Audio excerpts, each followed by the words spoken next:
Assalamualaikum warahmatullahi wabarakatuh. Alhamdulillah wassalatu wassalamu ala Rasulillah wa ala alihi wa ashabihi wa man tabi'ahu bihudah ila yaumil qiyamah wa ba'd. Saya ingin menyelesaikan keterangan dari Al-Imam An-Nawawi rahimahullah. Tadi dikatakan oleh beliau bahwa setiap perkara haram itu pasti ada himanya, pasti ada area terlarangnya, di mana dicontohkan di sini adalah yakni kemaluan atau alat vital.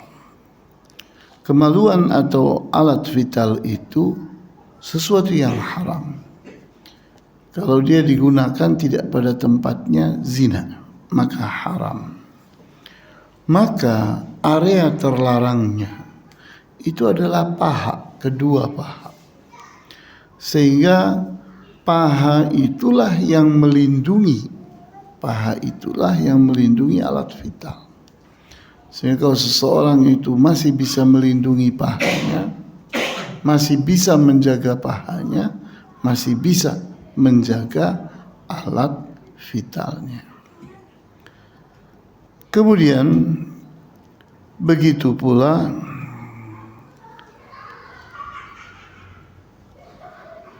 khulwah, berkumpul lelaki dengan perempuan yang tidak mahram, itu adalah hima, karena akan terjerumus di dalam perbuatan zina. Di saat seorang lelaki asing dengan seorang perempuan asing, artinya bukan mahram, kumpul, dia belum berbuat zina, tapi kita bilang ini sudah ada di area terlarang, tinggal berbuat sesuatu yang haram, yaitu zina. Sehingga kewajiban setiap muslim itu menghindar dari area terlarang. Karena kalau sudah masuk di area terlarang, sulit buat dia untuk tidak berbuat sesuatu yang haram. Sesuatu yang haram itu adalah sesuatu yang dirinya haram, zatnya haram. Sedangkan al-harim atau hima itu sesuatu yang akan membuat seseorang sampai kepada perkara haram. Jadi perkara haram itu ada dua macam. Ada sesuatu yang memang zatnya haram, contohnya zina. Zina itu zatnya, dia adalah haram. Kemudian khulwah, kumpul lelaki dengan perempuan yang tidak mahram, haram atau tidak? Haram. Tapi bukan karena dia itu haram, tapi karena dia bisa menjerumuskan orang ke dalam perbuatan haram. Kemudian berikutnya Rasulullah SAW bersabda, "Ala wa inna fil jasadi mudghatan." Bukankah di dalam tubuh manusia itu ada segumpal daging? Di mana kalau segumpal daging ini baiklah sekujur tubuh. Kalau segumpal daging ini buruk, buruklah sekujur tubuh. Artinya, kalau jiwa seseorang itu khusyuk, maka seluruh tubuh khusyuk. Kalau jiwa tidak khusyuk, maka sekujur tubuh tidak khusyuk. Kalau jiwa ini ambisi terhadap dunia, maka sekujur tubuh pun ikut-ikutan terbawa ambisi kepada dunia. Sehingga rusaknya jiwa yang ada di dalam jantung itu membawa rusaknya sekujur tubuh. Sehingga dikatakan oleh para ulama menurut keterangan Al-Imam An-Nawawi, al-badanu mamlakatun nafsi wa madinatuha. Tubuh manusia itu adalah kerajaannya jiwa. Tubuh manusia ini jadi dari mulai ujung rambut terus ke bawah, ke dada, ke tangan, terus ke perut, terus ke kaki, sampai ke ujung kaki. Ini adalah sebuah kerajaan. Ini adalah sebuah kerajaan. Nah, bagian tengah dari kerajaan itu adalah jantungnya. Jantung itu area tempat tinggalnya jiwa, nyawa. Iya tuh. Nyawa itu adanya di mana? Di dalam jantung. Jantung ada di mana? Di tengah-tengah tubuh. Kemudian wal a'ba'u kal khaddam. Anggota tubuh manusia, kakinya, tangannya dan seterusnya, itu para pembantunya raja. Rajanya adalah jiwa, nyawa tadi. Pusat kerajaannya adalah jantung. Kerajaannya adalah tubuh ini seluruhnya. Nah, kaki dan tangan dan anggota tubuh lainnya itu adalah para pembantu yang siap membantu keperluan-keperluan raja. Wal quwwatul batinatu adalah kadhaya'il madinati. Kekuatan batin manusia itu adalah sesuatu yang dibutuhkan oleh kota, oleh suatu kota. Wal aqlu kal waziril mushfiqin nasihi. Adanya akal fikiran itu merupakan wazir, menteri yang sangat berempati dan sangat penasehat untuk raja. Jadi akal fikiran itu penasehat raja. Wasyahwatu talibu arzaqil khaddam. Syahwat, hawa nafsu, itu adalah tuntutan rizki bagi para pembantu. Para pembantu ini butuh rizki. Rizkinya didapat dari mana? Didapat dari hasil syahwat itu, di mana ada keinginan-keinginan pada tubuh ini, ingin memiliki ini, ingin menguasai itu dan seterusnya. Wal ghadabu sahibu syurtah. Sedangkan kemarahan itu sesuatu yang menyertai para polisi. Jadi kerajaan ini ada polisinya, maka kemarahan itu selalu ada bersama dengan para polisi itu. Wa huwa 'abdun makkarun khabith, di mana kemarahan itu adalah hamba yang penuh dengan tipu daya dan jahat. Kemarahan manusia, sehingga orang kalau bisa menahan marahnya, apa janjinya dari Rasulullah SAW? La taghdab walakal jannah. Jangan marah, kamu dapat surga. Karena marah itu adalah wujud, pelampiasan sikap atau sifat jahat manusia, di mana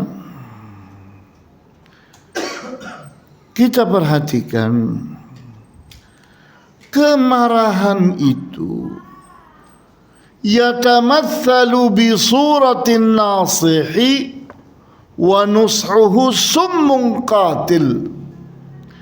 Kemarahan itu tampil selalu sebagai penasehat, dan nasihatnya itu adalah racun yang mematikan. Ada nggak orang marah tanpa alasan? Ada? Ada? Tahu-tahu marah? Ada? Orang marah itu pasti punya alasan. Alasannya orang marah itulah racun yang mematikan. Racun yang mematikan. Sesuatu yang benar. Kata kamu itu racun. Karena menahan marah itu lebih baik daripada membiarkan diri ini marah. Kemudian wada'buhu abadan munaza'atul wazirin nasih. Kelakuannya kemarahan itu selalu melawan menteri yang penasehat. Tadi menteri penasehat siapa tadi? Akal fikiran. Akal fikiran adalah menteri penasehat. Sedangkan kemarahan itu sesuatu yang selalu menyertai polisi. Jadi polisi di sini jelek ya. Di sini di dalam perumpamaannya Al-Imam An-Nawawi, polisi itu jelek. Di mana kemarahan itulah yang selalu menyertai polisi. Wal quwwatul makhyalatu fi muqaddamid dimaghi kal khazin. Kekuatan berkhayal itu adanya pada otak bagian depan. Dia itulah yang menyimpan hafalan. Jadi otak bagian depan ini, inilah yang menyimpan hafalan. Dan dia pula yang punya kekuatan berkhayal. Wal quwwatul mufakkiratu fi wasatid dimag. Sedangkan kekuatan berfikir itu adanya di tengah-tengah otak. Wal quwwatul hafidhatu fi akhirid dimag. Sedangkan kekuatan melindungi diri itu adanya di otak bagian belakang. Jadi Al-Imam An-Nawawi di sini bersama para ulama lainnya membagi fungsinya otak. Bagian depan tadi menghafal dan berkhayal. Yang tengah apa tadi? Berfikir. Kemudian yang belakang kekuatan perlindungan terhadap diri manusia. Kemudian walisanu katurjuman, adanya lidah adalah penerjemah yang menerjemahkan maksud-maksud, mengutarakan, jadi juru bicara. Fungsinya lidah itu adalah juru bicara. Wal hawasul khamsu jawasis, panca indra, indra-indra yang 5 itu adalah intel-intel, jasus. Apa bahasa lainnya selain intel itu? Mata-mata. Mata-mata, karena matanya ada banyak mata-mata. Kemudian wa qad wukkila kullu wahidin minhum bisani'in minas sina'at, setiap satu dari panca indera itu ditugasi satu pekerjaan dalam memata-matai. Ini dalam hal mencium bau, ini mendengarkan suara, ini memperhatikan apa yang bisa dilihat, ini memperhatikan sentuhan, ini memperhatikan rasa, dan seterusnya. Fawukilal ainu bi'alamil alwan, sedangkan mata itu ditugasi untuk membedakan warna-warna. Wassam'u bi'alamil aswat, sedangkan telinga dia urusannya adalah urusan suara-suara. Wa kadzalika sairuha fa innaha ashabul akhbar, maka seluruh dari panca indera itu merekalah yang bertugas membawa berita-berita, untuk berita itu menjadi data, menjadi fakta, menjadi informasi yang akan menjadi alat berpikir, bahan pemikiran bagi otak dan akal pikiran. Jadi kita lihat di sini bahwa manusia itu yakni sebuah kerajaan. Manusia itu, tubuh manusia itu sebuah kerajaan. Sedangkan jiwa manusia itulah rajanya. Maka kalau yakni jantung manusia itu baik, artinya pusat kendali kerajaan manusia itu baik, maka baiklah sekujur tubuh. Namun kalau pusat kendali manusia itu buruk, maka buruklah seluruh tubuh. Nah, di antara penyakit-penyakit jiwa, itu Al-Imam Nawawi menyebutkan ada 40 penyakit jiwa. Maka beliau di sini menyebutkan sebahagiannya. Nah, apa itu? Yang pertama al-ghil. Ghil itu adalah kecemburuan.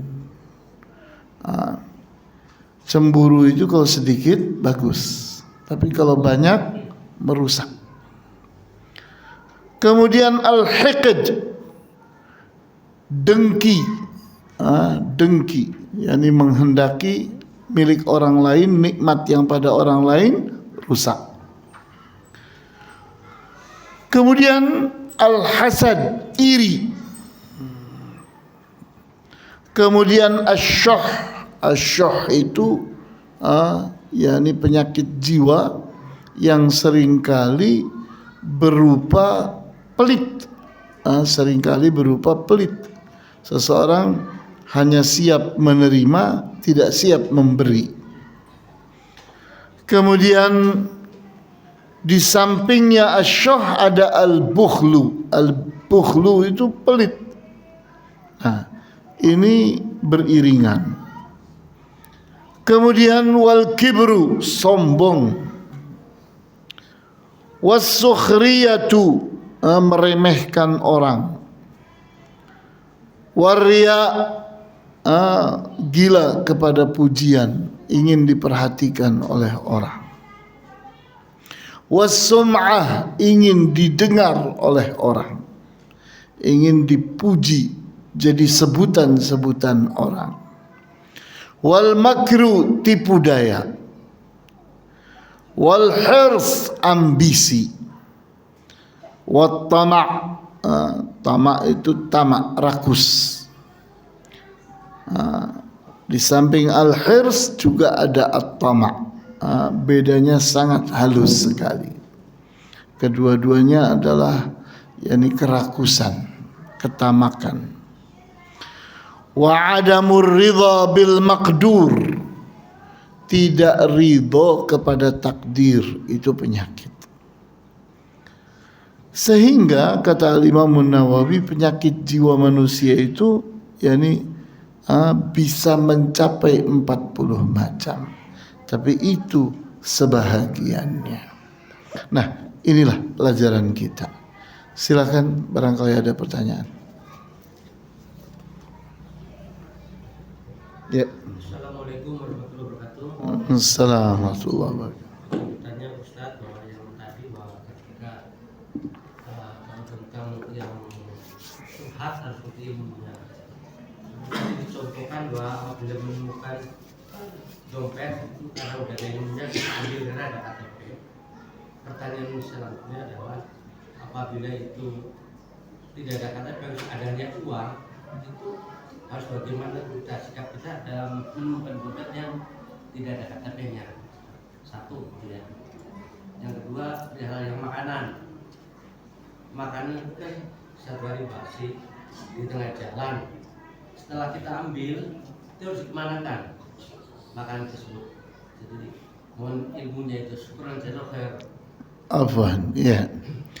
Kalau dompet tadi ternyata tidak ada padanya identitas, maka kita foto, kita sebar. Kita pasang di status kita pasang di medsos yang kita miliki, kita umumkan. Siapa yang merasa kehilangan dompet ini, hubungi saya. Ini Japri, ini nomornya. Nanti kalau dia datang dites. Jangan main percaya saja, tidak boleh. Kalau sampai kita memberikan kepada orang yang malah bukan pemiliknya, ya dosa kita. Maka kita pahami ciri-ciri yang tersembunyi pada dompet itu. Misalnya di dalam dompet itu ada uang berapa, ribuannya ada berapa, ratus ribunya ada berapa. Ya kalau dia pemiliknya kan dia hafal, saya punya uang sekian, ya kan? Atau ada surat apa di situ kalau memang ada surat. Jadi kita berusaha untuk memberikannya kepada memang pemiliknya. Kalau HP juga, tolong dong bunyikan, sebut nomornya. Kita kalau kering, ya benar ini pemiliknya, ya atau tidak? Baru kita berikan HP itu. Kalau makanan, kalau memang antum lapar, makan.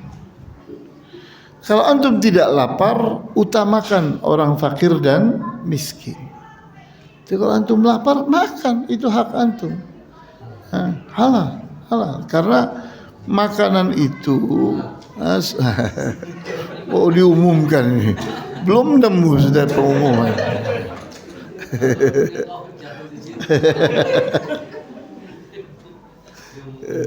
Ya, silakan. Ada lagi yang lain? Ya. Ternyata di perihal syubhat, Ustaz. Syubhat. Mungkin ada taman pertanyaan lagi. Kalau misalkan barang temuan tersebut tidak dapat di tuan rumahnya ataupun pemiliknya, itu berapa hari, Ustaz? Dan apakah kita bisa gunakan hal tersebut jika tidak ditemukan oleh pemiliknya, Ustaz? Terus ada lagi, Ustaz. Perihal ini, Ustaz. Kita kan sering singgungan dengan perihal hilal, Ustaz. Hilal. Itu termasuk syubhat atau enggak, dan gimana kita memastikannya untuk kita memilih salah satu tersebut gitu, Ustaz.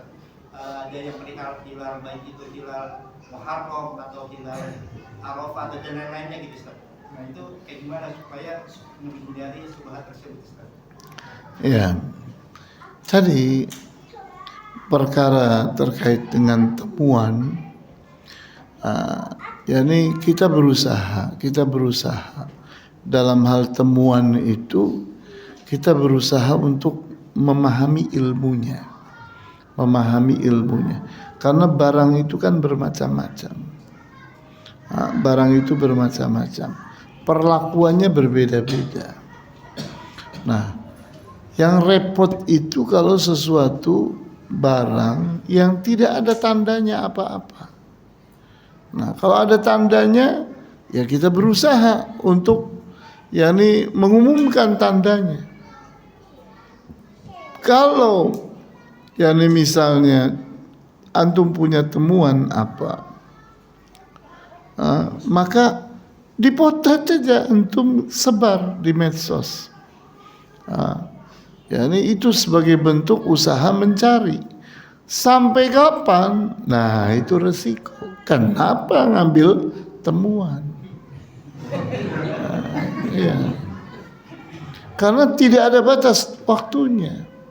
Kalaupun ulama menyebutkan batasnya, ya bisa bertahun-tahun. Memang khilaf di antara para ulama. Gak ada batasnya memang.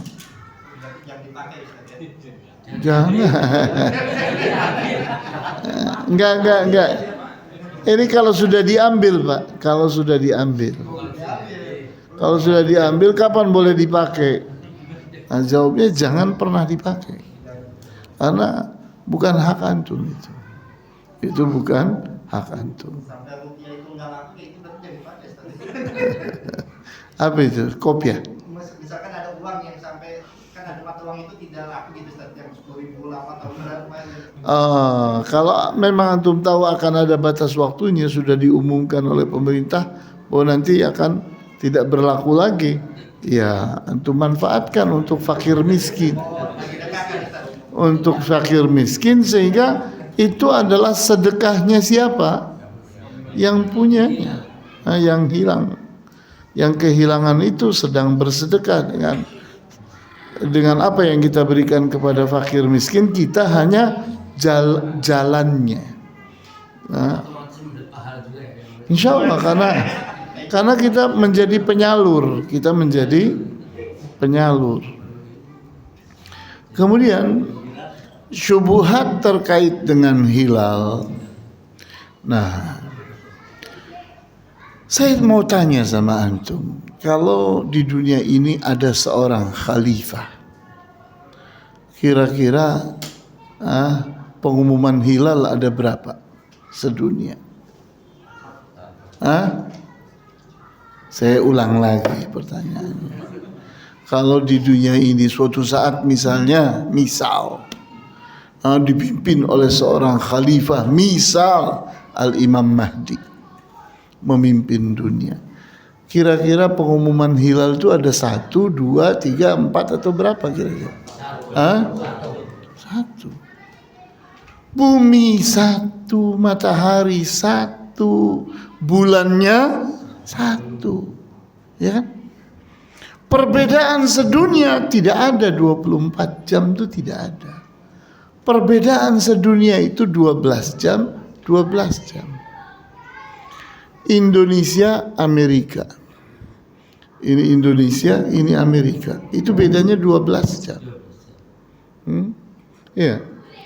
Nah, dari Indonesia ke arah lebih timur lagi ke Australia, itu minus 12 kan gitu, minus ke sana, ya kan? Semakin ke timur dibanding dengan Indonesia jumlahnya berkurang sampai 24, tidak, sampai 12, sampai ke Amerika.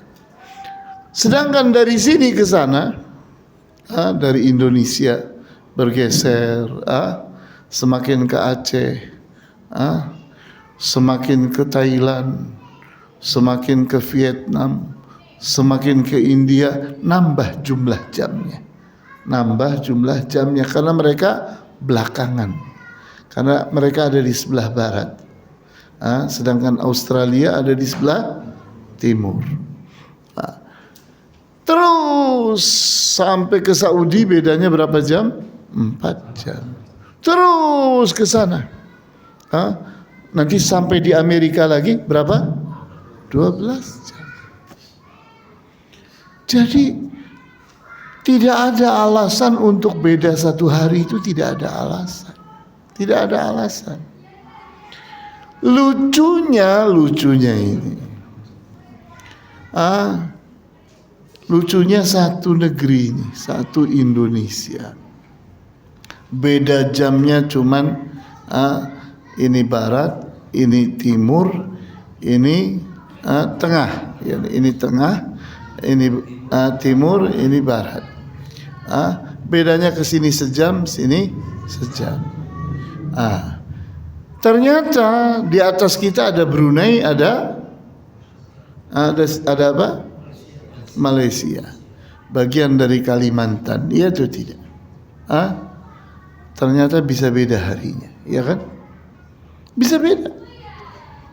Masing-masing sesuai dengan keputusannya. Lebih lucu lagi, di saat hadis yang disebut-sebut sebagai hadis Quraib, yang katanya hadis Quraib ini menggambarkan adanya ikhtilaful matali', perbedaan matla', perbedaan pandangan, di mana waktu itu Abdullah bin Abbas bertemu dengan Quraib. Quraib ini baru saja pulang dari Syam. Waktu itu khalifahnya adalah Muawiyah. Maka Quraib bertanya kepada Abdullah bin Abbas, kapan kalian berpuasa? Kata Abdullah bin Abbas, hari Kamis. Kata Quraib, adapun Muawiyah hari Jumat. Adapun Muawiyah, kata Quraib, hari Jumat. Jadi berbeda ini antara Abdullah bin Abbas dengan Quraib. Kemudian kata Quraib, tidakkah engkau taat kepada Muawiyah? Kata Abdullah bin Abbas, tidak. Inilah yang diajarkan oleh Rasulullah SAW. Masing-masing berpegang kepada ru'yahnya, ru'yah hilal yang dia dapatkan. Nah, ini cerita kapan? Cerita itu di zaman Muawiyah. Di zaman sekarang Saudi, Saudi itu bagian paling selatannya nempel dengan Yaman, dengan Oman. Bagian utaranya nempel dengan Suriah, Yordania. Kota terjauhnya Saudi itu sudah ada di sana, itu di Syam. Ada kota Tabuk, ada kota Arar, itu di sana. Saya tanya kepada antum, kalau ada pengumuman kerajaan Saudi, ikut Suriah apa ikut Saudi? Itu kota Tabuk itu. Katanya itu Abdullah bin Abbas berbeda dengan Quraib, dengan Muawiyah. Tapi sekarang itu kan sudah jadi kerajaan Saudi itu. Ya. Jadi kalau ada pengumuman hilal, itu kota Tabuk, itu ikutnya kemana? Ikut ke Saudi, apa ikut pengumumannya Suria? Lucu kan? Ini lucu. Ini akibat penjajahan. Semua dipotong-potong. Ya itu tidak. Jadi ya sabar. Karena memang ini kita selama kita bisa mengikuti hilal, ikuti hilal. Kapan antum mendapatkan hilal, itulah ini kewajiban antum mengikuti. Tapi kalau antum merasa diri antum tidak mampu mengikuti hilal, ya sudah ikut. Mau ikut pemerintah silahkan, mau ikut yang lain silahkan, karena pemerintah pun membolehkan orang untuk berbeda. Ya itu tidak. Tidak pernah ada orang dipenjara karena beda puasa, ya kan? Jadi berbuatlah semampu antum. Ya, ada lagi yang lain atau cukup?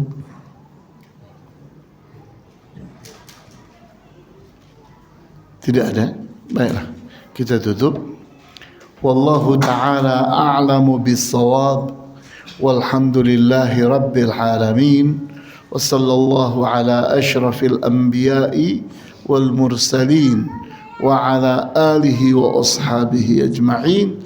Subhanakallahumma wa bihamdika asyhadu an la ilaha illa anta astaghfiruka wa atubu ilaik. Wassalamu alaikum warahmatullahi wabarakatuh.